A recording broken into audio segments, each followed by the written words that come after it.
Grand Hustle coming today. Follow the 104.5 to be those down to pop it R&B. It's a movie. It's a situation. Grand Hustle Gang coming to town to take over. Yo, Hustle Gang coming today. Grand Hustle coming today, baby. Hustle Gang, Grand Hustle. About to pull up my boo Tokyo Jetz. I see you soon. We gon' roll through the motherfucking country. We gon' roll into Orlando. You know how we gotta roll, right?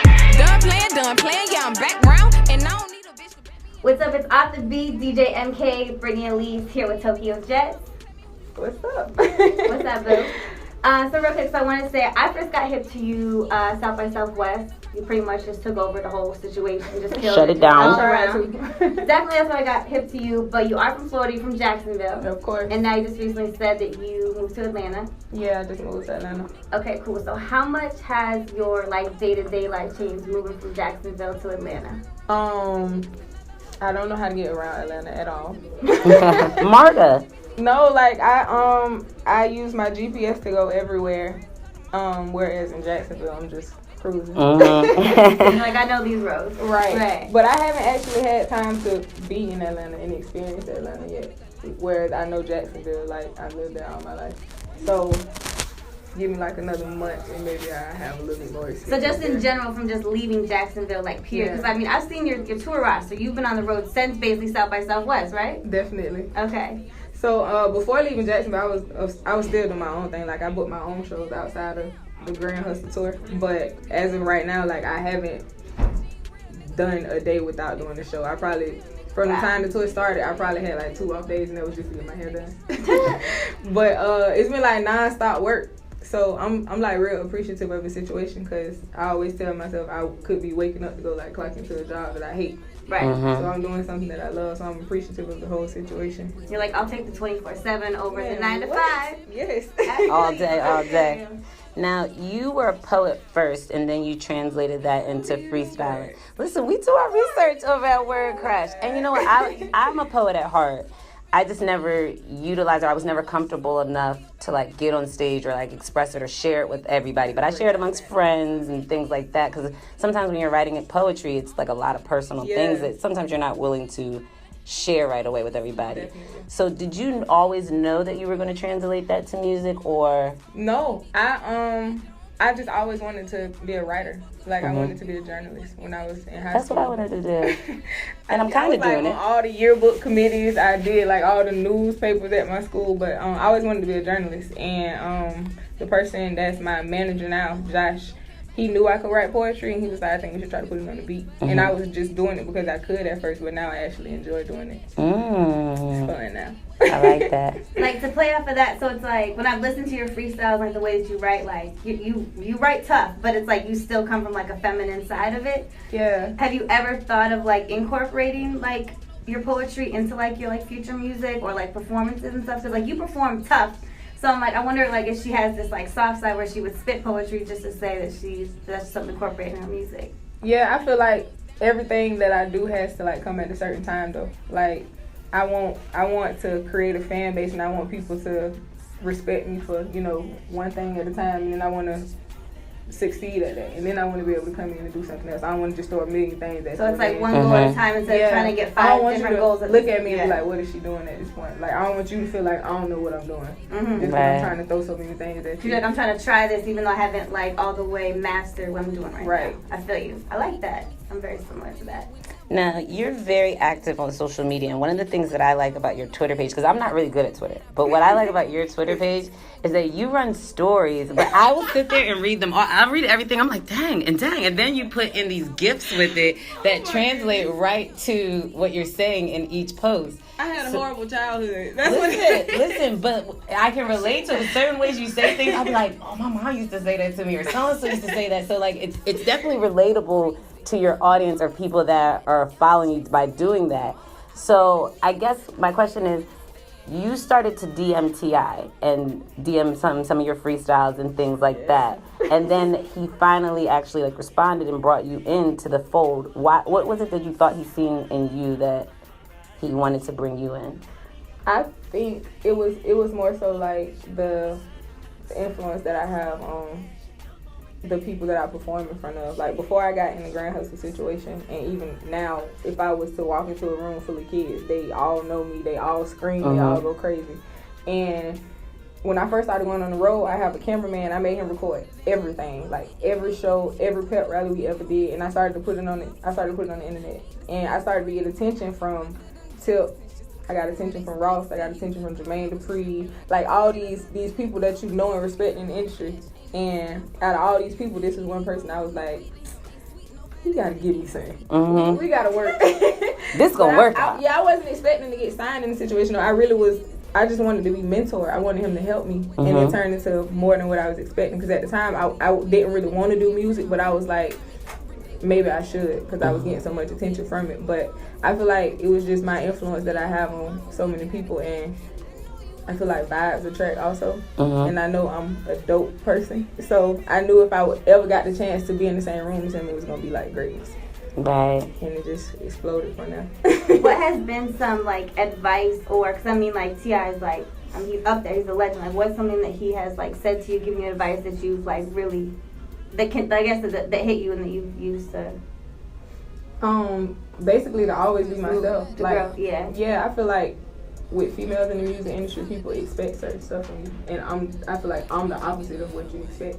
I feel like you expect, no offense to anybody else, I feel like you expect the Trinas, and I love Trina's music, but that's not me. I'm not comfortable speaking like that. You're from Florida, and people are gonna connect you to right. a Florida rapper other than Trina. Yeah. So people compare me to Trina, and people expect me to, rap raunchy like that, and I don't, because I'm just not comfortable like that. But I will definitely rap Trina's verse on Snapchat. I'm just not gonna do it. But he basically made me feel comfortable to be myself and to speak on what I feel comfortable speaking on, because it's my story, and anything else wouldn't have been right. Now, like I said, like, knowing that you have, like, a poetry background, like, it translates in your music for sure. Because, like I said, like you are a girl, but, like, you don't rap like a girl. And I think that's dope as shit. And I think it's cool. It's like, see her walking the building today with 57 dudes. I was like, boss up. I'm the respect that so much. So we're saying, like, with your videos, like, you started out doing, like, the freestyle videos in the car. Right. So, and then there was a minute where you took a little bit of a hiatus. Definitely. So what was the reason for the hiatus?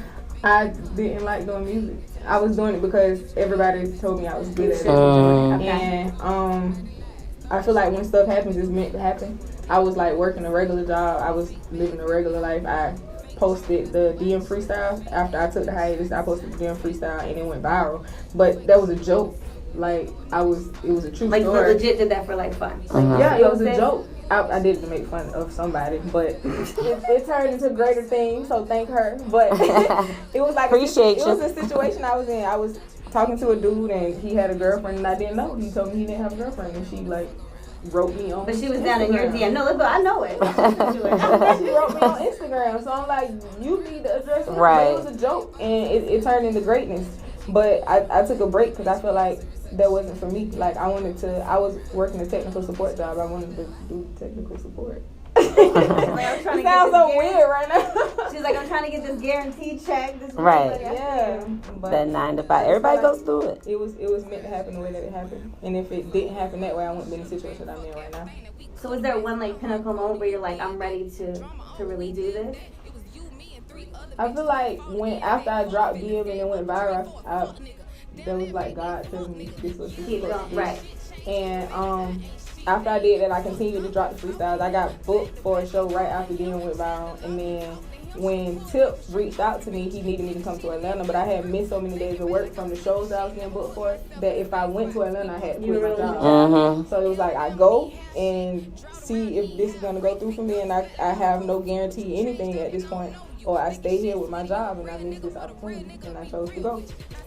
Look at you now. Boom. Today in Orlando on the Grand Hustle Tour. Yeah. That's something that's hard for a lot of people to do, is to make that decision, to take that leap of faith or that jump of not knowing, and it's really just like jump with no fear, like take risks, like got to, right? I was like, I could probably finesse my car insurance. I was like, I could finesse my rent, maybe. I was like, but I didn't know what I was gonna do, but it worked out for the better. You stated in an interview that you had a hard life growing up. If there was one thing that you could tell your past self, what would it be? it get better. It definitely gets better. I love that. I love that too. Want to do one more quick story. So, like I said, you've been on tour with these whole handful of boys that are out in the hallway just causing all the commotion, but it's cool. It's fine. We'll deal with We it love them this all. time. Since, like I said, this has been your first major tour, right? Yeah. What has been maybe, like I said, being the only female, what has been your challenges being on the road with all these fools? I snap easily. Like, it's so bad. I'm trying to stop it. Like, I have to have conversations with I just feel like they myself. would smell. Like, I just feel like boys smell in general. So Right, or messy. Nah, they like, everybody tries to prevent each other from doing something before I say something. Okay, cool. So they like, oh, fix this because Toke coming. Don't do this because Toke coming. And then like if they have girls on the bus, they like, oh, they gotta be quiet because Toke about to go to sleep. It's so funny. They like all try to prevent me from going off. But when I go So off, you're like the mother figure on the security slash. I'm the security. I just picture like I'm on like that the episode of Bad Girls Club when she was like, I ain't gonna sleep because of y'all. That's me. Y'all ain't gonna sleep because of me. No, that's me for real. Like, I'm petty. It's so bad. Oh, I'm so bad. I love that. I can picture it happening. So what is your plans after the Grand Hustle Tour wraps up? I know you're here tonight. Yeah. Jacksonville, when tomorrow? Sunday. Sunday. St. Pete St. Pete tomorrow. tomorrow. Okay. After the tour, I plan to do my own run through the South. These are the places that I've, already been getting booked in to basically expand on what we already have. And then I have a project dropping titled Viral also, which should be coming in August. And then, of course, we have... Good month. Yeah, Good yeah, month. basically because of my start. Right. And then, of course, we also have the Grand Hustle Project, which I'm on as well. Naturally. Of course. But it's a lot of dope stuff coming soon. A lot of visuals coming with the project. Features with the whole Hustle Gang. I got music with Tip, Trade the Truth, Young Boot, Dope Boy Raw, London J, Trans-Lee. So it's a lot of dope stuff. Dope things on the way. Alright, that's what's up. We're gonna wrap it up. Off the beat, DJ MK, Brittany, Elyse, Tokyo Jetz. Make sure y'all pull up, Venue 578, follow my boo. She's dope. Peace. Oh yeah, actually, hold up real quick. How can people Coming back.